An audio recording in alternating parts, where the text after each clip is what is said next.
প্রিয় দর্শক, আপনাদের সকলকে স্বাগত জানাচ্ছি প্রকৃতির গল্পে। আজকে প্রকৃতির গল্পে আমি আপনাদেরকে একটি নতুন ফুলের সাথে পরিচয় করে দেব। আর ফুলটির নাম হচ্ছে পর্টুলাকা গ্ল্যান্ডিওলা। এই ফুলটি অনেকের কাছে মস রোজ নামে পরিচিত। আসুন প্রিয় দর্শক, আমরা পরিচিত হই এই ফুলটির সাথে। পর্টুলাকা গ্র্যান্ডিফ্লোরা একটি মনোমুগ্ধকর শোভাবর্ধক উদ্ভিদ। বাংলায় একে অনেকে গোলাপি ঝুমকা, সূর্যমুখী ঝুমকা বা মস রোজা নামে চেনে।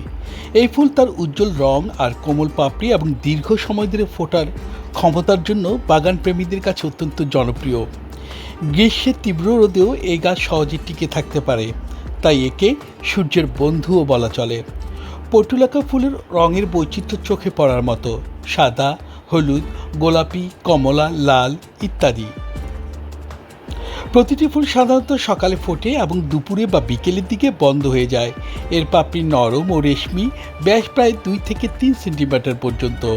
পাতাগুলো সরু, মাংসল এবং জল সংরক্ষণে সক্ষম, যা শুকনো আবহাওয়ায় গাছকে টিকে থাকতে সাহায্য করে।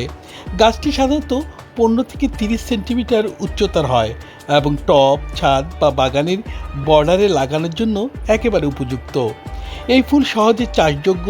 বেলে, দোআঁশ মাটি ও রোদেলা স্থান পর্টুলাকা গাছের জন্য সবচেয়ে ভালো। অতিরিক্ত পানি এই গাছ পছন্দ করে না, বরং সামান্য শুষ্ক পরিবেশে ভালো জন্মায়। বংশবিস্তার মূলত বীজ এবং ডাল কেটে লাগিয়ে হয়। মৌমাছি ও প্রজাপতি আকৃষ্ট করার ক্ষমতা থাকায় এটি বাগানের পরিবেশকে জীবন্ত করে তোলে।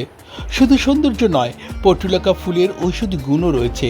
এর পাতা ও কাণ্ডে প্রচুর পরিমাণে ভিটামিন এ, সি এবং অ্যান্টিঅক্সিডেন্ট থাকে। পাতায় থাকা রস প্রদাহ কমাতে, ক্ষত শুকাতে এবং ত্বকের সমস্যা নিরাময়ে সহায়ক। কিছু অঞ্চলে পর্টুলাকা পাতা সালাদ হিসেবে খাওয়া হয়, যা শরীর ঠান্ডা রাখতে এবং পেটের অসুবিধা দূর করতে উপকারী। সব মিলিয়ে বলা চলে, পর্টুলাকা গ্র্যান্ডিফ্লোরা ফুল শুধুমাত্র একটি সুন্দর শোভাবর্ধক গাছ নয়, বরং প্রাকৃতিক চিকিৎসার একটি ছোট্ট ভাণ্ডার।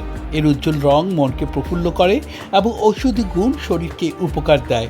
তাই যে কোনো বাগানে এই ফুলের উপস্থিতি শুধু সৌন্দর্যই নয়, স্বাস্থ্যেরও বার্তা বহন করে।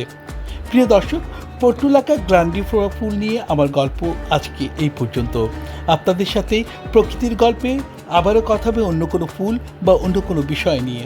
ততক্ষণ পর্যন্ত ভালো থাকুন, সুন্দর থাকুন, সুস্থ থাকুন। আসসালামু আলাইকুম।